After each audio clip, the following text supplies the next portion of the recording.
I love packing lunches, and I have packed so many over the years. Toddler lunches, husband lunches, mom lunches, and of course, school lunches. And I have to say, school lunches are probably the toughest, especially if you have picky eaters. There's quite a few things to consider when you're packing a school lunch, such as keeping certain foods hot, certain foods cold, and keeping the food fresh. So today I'm sharing 5 of my favorite lunchbox hacks. First up is hack number 1, and that is to use cupcake liners to separate out compartments. Now, I love using the bento style lunch boxes, but sometimes I need to divide the containers even more.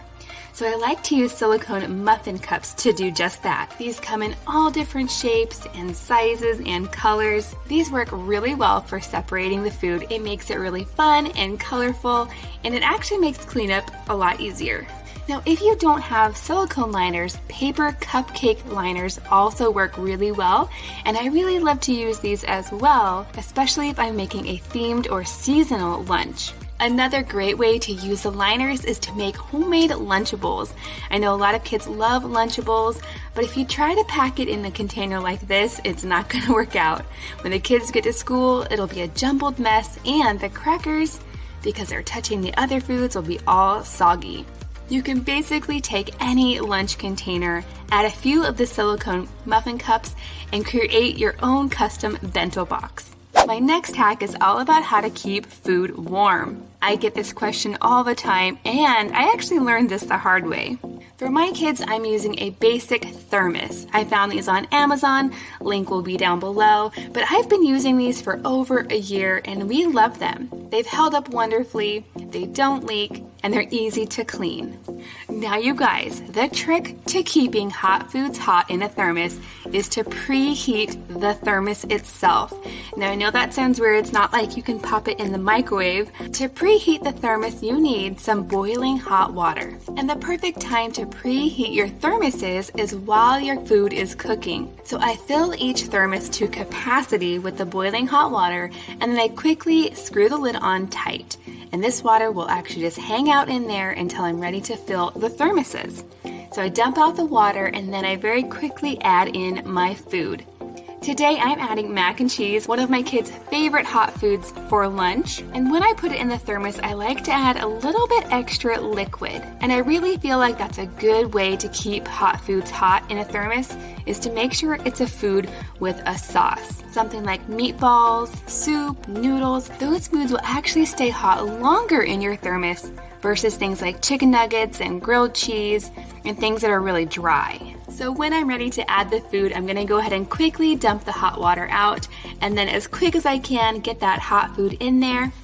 To make it not so messy, I like to use my little funnel meant for canning, and then I will very quickly get the lid on to trap all of that heat inside. Next up, I'm talking about apples, specifically how to send them to school sliced without them turning brown. Now you've probably heard of the lemon juice trick, but for some kids, sprinkling lemon juice on an apple makes it so sour they don't want to eat it. So I'm going to take my apple, and then I'm going to use my apple core to remove the core. Now while I'm doing this, I actually keep a little container with lemon juice and water right next to my workstation.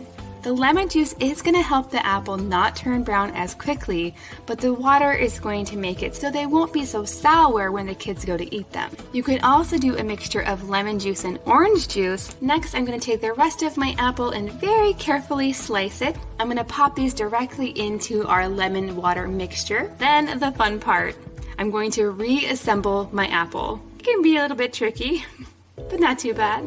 Next, I'm going to take the apple core and stick it right back into the apple. It's actually going to help keep the apple together.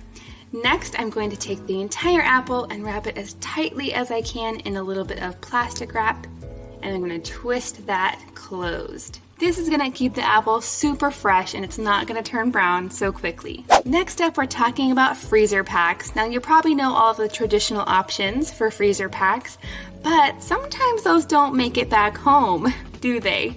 So instead, what you can do is actually freeze the food itself and use that as your ice pack. Things like yogurt tubes and juice pouches are perfect for this. You throw them into the lunchbox and they'll be defrosted by lunchtime. But did you also know that things like applesauce are really great frozen too? And if it's not all the way defrosted by lunchtime, it's going to make a yummy slushy type snack. It'll be really tasty. Now, if you're worried about your item melting and getting everything else wet, just go ahead and take it and wrap it up in a paper towel, kind of like a present, and place it into your box. This next hack I got from my friend Kimmy over at the channel She's in Her Apron. I'll go ahead and link her video down below if you want to check it out. This is a way to help keep your sandwiches from getting soggy, and it's a great way if you want to pre-make and freeze your sandwiches. For a peanut butter and jelly sandwich, I start with 2 pieces of bread. Then I add a thin layer of peanut butter to both sides. That part is important. Next, I'm going to add my jam to the center of one of the pieces. And now I'm going to make my own Uncrustable. My kids love Uncrustables, but they can get kind of pricey. It's definitely cheaper to make your own. I found this Wonder Bread sandwich maker on Amazon, and of course I'll go ahead and link it down below if you're curious. But this cutter actually helps to take the crust off, and it will also seal the bread together. The trick to this is to make sure that you have bread that's big enough to fit the cutter and that you don't fill the sandwich too full. You pile on the sandwich toppings, it doesn't really work as well. Now, if you want to make a meat and cheese sandwich, I like to start with the bread. Next, I'll add my layer of meat.